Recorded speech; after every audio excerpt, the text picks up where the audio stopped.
Did you listen to the Hot Breakfast this morning? Here's what you missed. I think the bombshell we expected is not what came out of it. Looking at the list of demands, I would want to know which among those is implementable. Where is this going? They say there'll be another rally in Jacaranda. I think for me, you have to keep your supporters, engaged. But I don't think there's an end game to it, because these matters came before the Supreme Court. The Supreme Court exonerated IEBC on issues that have been brought up. Where are these figures coming from? There was no evidence presented on an alleged individual that was intercepting the forms when they were being transmitted to the tallying center. Yes, Jose Camargo. Or is it Camargo? So this, to me, is just a way of keeping some distractions that are coming up, but none of those things are implementable. We've seen some of those leaders even attending the president's tours in other regions. When you say you do not recognize an administration, then what? A handshake. He was there when Kibaki was there. Kibaki looked for him. There was a handshake. He was there when Uhuru Kenyatta was there. Uhuru Kenyatta looked for him. There was a handshake. And so, however Ruto wants to dismiss him and brush him off, I'm telling you, he can be a headache, and he will be a headache. But Goin, wasn't there talk of a creation of an official office of the official opposition? Right? It's one of the agendas that is supposed to come when the 12th Parliament returns. And while they look like, quote unquote, we are not really supporting, but you also want to know what are the terms and conditions of having this office. You'll be funded. Is that also quite necessary? For me, I still feel it's a way of managing him without making it a handshake, because yesterday he said again there will be no handshake. But there's a sneaky way of just, managing him so that you can work, because as he says, when he's on the opposition and has nothing to do, then you will be his main agenda. And when you see now the protests or whatever public engagements coming up, there will be a distraction. You were supposed to have a meeting, but you also want to listen what is it that they are doing today. And remember, I think Raila and his team are kind of suspicious of what Ruto wants to achieve with the office of the official opposition, because Jeff, I'll be a fool if I know that if I gave you this thing, it will enable you to make my work harder. And so I think that proposal, it might not even see the light of day, because it changes the system of governance, and it has to go to a referendum for Kenyans to decide whether there is a need for the office of the official opposition. And so Ruto and Raila and his team are kind of cautious and suspicious of what Ruto wants to achieve by creating that office. But like I said, and like Goin said, 29th will be Jacaranda, 4th will be somewhere else, the other day it will be in Kisumu. And so you want to say that you are focusing on working and delivering on Kenyans, but you can't fail to listen to what he's saying. The president was in Nyanza region, right? Remember? Homa Bay, Siaya, Kisumu County, and the leaders there were warming up to him. So is it just actually in Kamukunji? Actually, we thought there was a soft handshake then, right? We thought that President Ruto had reached out at Raila, and they talked, and Raila advised his supporters and his followers, please go and welcome the president. This is the president of the country. Make sure he's safe and is comfortable in my region. But a week later, it is happening. Like we say, a day in politics is a very long time, and we really don't know what has transpired.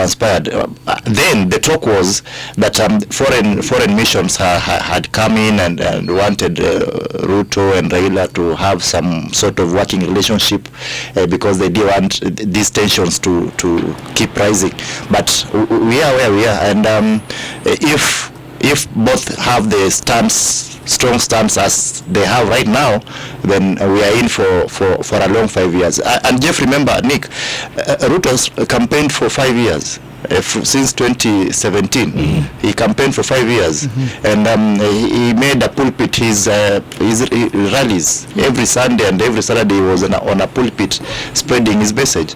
And so if Raila decides that every Sunday and Saturday will be in Kamukunji today, in Kisumu, Kamukunji in Mombasa tomorrow, Kamukunji in Nairobi the following weekend, it can happen.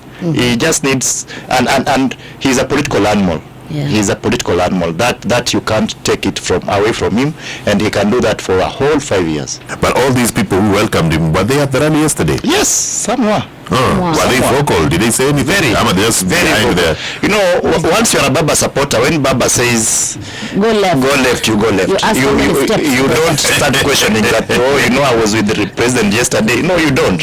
When he says left, it's left. It's left. Jump, you jump. You just ask how higher. So guys, what you're trying to say is nothing is going to be achieved these 5 years unless Baba is sorted. I mean, nobody is talking about the economy. A day in politics being very long. Yes. Just a day before, or hours before the Kamukunji rally, we saw pilgrimages to State House. We saw a section of Jubilee leaders. We saw them earlier on with Rigathi Gachagua, then they went to meet the president. What is the end game? Are they trying to manage? But remember, there was a point when Kalonzo said, after seeing what Ruto has done, hata mimi Raila akishinda nitaanza campaign kesho. After swearing in, it could be a way of trying to now begin. You know, you have to keep yourself relevant in politics. You go quiet, you disappear. The next time you come back, people are like, who are you? And the very young tucks that are coming up. Look at the current parliament now. Buya and I normally have problems. You think these are your age mates running around?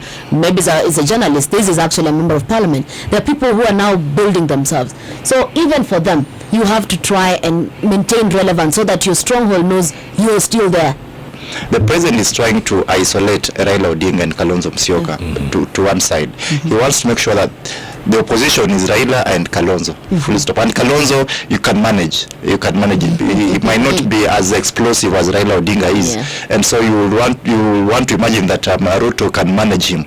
And so what he wants is to isolate Raila Odinga completely, and just make sure that Raila is the opposition. He can have a handshake with anybody in the opposition. Even if Moi came today, I'm sure President William Ruto will have a handshake with him. The only person he draws the line is Raila Odinga. Man, oh man. We're in for interesting, I think, year. First of all, it's begun with a bang, literally. Yeah. And as great a politician as the president is, can he handle Baba? If there's one person who can handle Baba, is William Ruto. It's William Ruto. But they know each other over time. Yes. They've worked together. Remember, he was his biggest cheerleader in 2007. That's right. In fact, he's a founder member of ODM. Yes. And during that period, you remember he was one of those who were very angry when he got into the handshake with Mwai Kibaki. Yes. Yeah. Said, you won this election. Yeah. You shouldn't agree to having a Nusu Mkate government. So they know each other. These are people that have been together during the Moi era. When they were young tucks, starting off, they all started off together. It's just that somewhere along the way, you build yourself, you build a name. The Hot Breakfast. Weekdays 6 a.m. to 10 a.m. Only on Hot 96.